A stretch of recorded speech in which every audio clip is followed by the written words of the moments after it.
But if you continuously feel like a victim and you feel like people owe you something and stuff like that, like you're gonna manifest more karma. You're gonna manifest negativity. You're gonna manifest drama. You're gonna manifest hate. You're gonna manifest everything that you don't want into your life because that's how you're constantly thinking about it. However you see yourself, that's how people see you.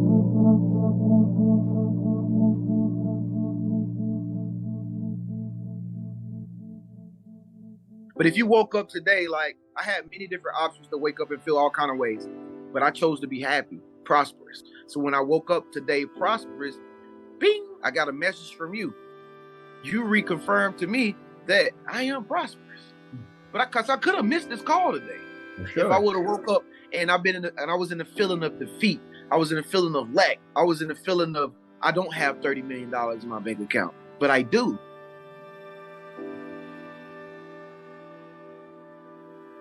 But first of all, when it comes to manifesting, a lot of people don't know how to manifest properly. The real way to truly manifest is you have to experience that which you are seeking. Like, for instance, like if you want a new car or something like that, you can't just wishful think, say, oh, okay, I'm gonna manifest a new car. Like you can't just say, I want this and then expect it to happen. You have to already experience it by putting yourself in the shoes of it already. Like, even though you don't have the provisions or the resources, whatever to do. And I think that's what a lot of people don't understand about manifestation. They think that they can just pray for something and it's happening. You have to put yourself in the picture of what it is that you desire. Like, even though you can't have it yet. So I'll give you another example. Like if you wanted to be a millionaire, right? If you wanted to be a millionaire, multi-millionaire, $30 million in the bank account type of person, 121 million, whatever. In order to be that millionaire, you have to literally feel like that as long as you possibly can.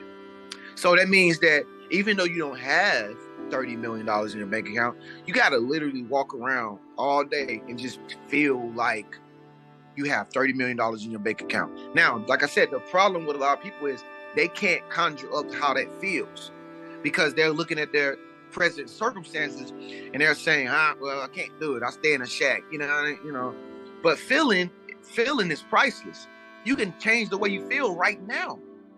And feeling is life. Feeling is what attracts you, whatever it is that you desire. You got to feel like it first. Once you feel like it, then that's when the universe goes into work, and it's like you painting on a canvas. The key to manifesting things is feeling. It's feeling. You gotta feel like what it is that you want already before it even happened, and that's faith, bro. And so once you have the faith and the feeling, then it becomes a chair. And next thing you know, you're sitting on your own throne, bro. Cole, guys like Neville Goddard, who said that feeling is the secret. And so when I hear people saying, okay, but can somebody help me visualize? It's like, man, visualization is like a tool. It's like a helping tool. But feeling is the point. I don't care if you gotta do if it's visualization or if you're asking yourself questions.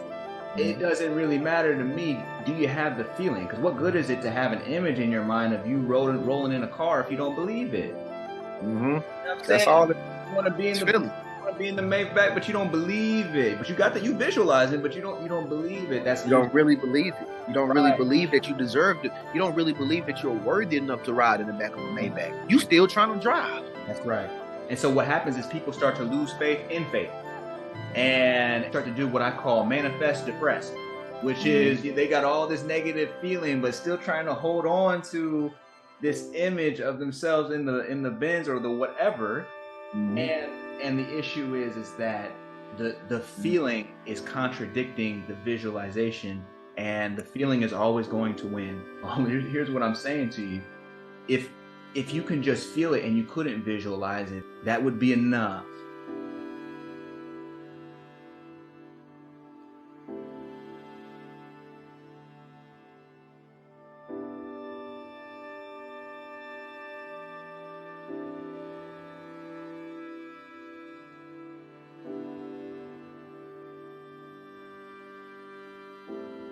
It'll find you.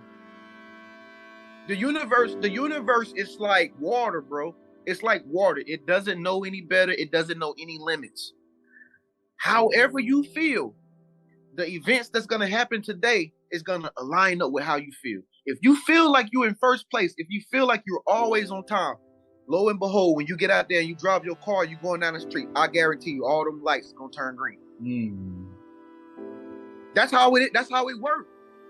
That's how it works. But if you feel frustrated because your days, you just don't feel like any type of substance at all. You don't have any life in you. You're gonna have people cut you off in the middle of the road. You're gonna have the lights turn red. You're gonna have so many hiccups because that's how you feel. But if you was happy and you was radiant and you was full of energy and a zest for life and full of joy, lo and behold, you walk outside, you're gonna see everybody smiling. And they're gonna try to come in, and people gonna give you opportunities. Money's gonna knock on your door. You're gonna have money coming to you. You're gonna be like, yo, where does this money come from? It came from the universe. It came from God, the Most High. Why? Because that's how you feel today. You feel like $1 million. So guess what? $1,000 is gonna find you. How did it find you and not me? Because I was happy today. You wasn't. Right. So in other words, feeling becomes the true prayer. When we were kids, they used to teach us to pray, hands closed and just ask God, treat God like he was Santa Claus. Yeah. And like, okay, that's an element or an aspect of prayer.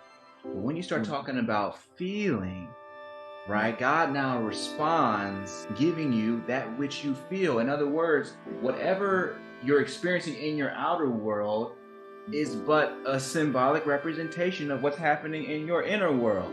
So if all the lights are turning red and you mad about it, somebody over here in the other lane is giving you the middle finger, whatever, it's like, hold on, man, that person can't give me the middle finger before I've given it to myself symbolically. If you're telling me that the joy that I have will begin to express itself in the outer world, that suggests a relationship.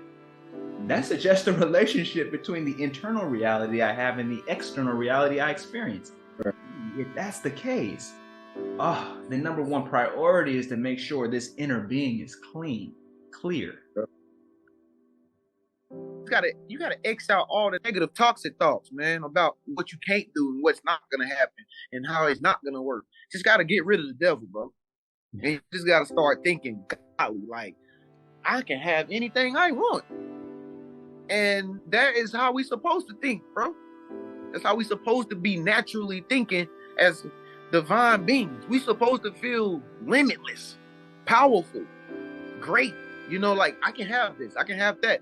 And like I said, once you cut off the chatter of the lower consciousness, the lower vibrations, the small talk, and get rid of the devil, bro, you can have everything you want, man. I have something I call, conscious transformation technologies. They're tools for handling negative thoughts, for handling belief. And so one of them is that, look, you get a self-doubt that's coming through. You get a fear that's coming through. Put your awareness on the thought itself. Imagine there's a little X right next to it, just like you're in a web browser, and click it. Hit that delete button. And now you're able to refocus. It's just a way to help you refocus on that which you want rather than that which you don't.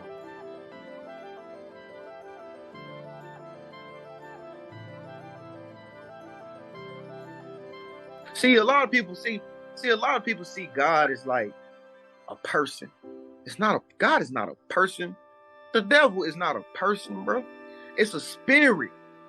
It's a spirit. It's a feeling. It's a spirit. Like that says you can be wonderful. You can be extraordinarily great. You can go win you a Nobel Peace Prize award. But see, you're going to have people around you say, how you going to win a Nobel Peace Prize award? Don't you work at the thrift store? Like, but okay, what thoughts are you going to entertain? You're going to entertain a mindset that says, you can do it. You can be the next biggest humanitarian. You can be the next Mother Teresa. Or you're going to say, all right, yeah, you know what? I'm going to stay in the hood in the ghetto. You're right.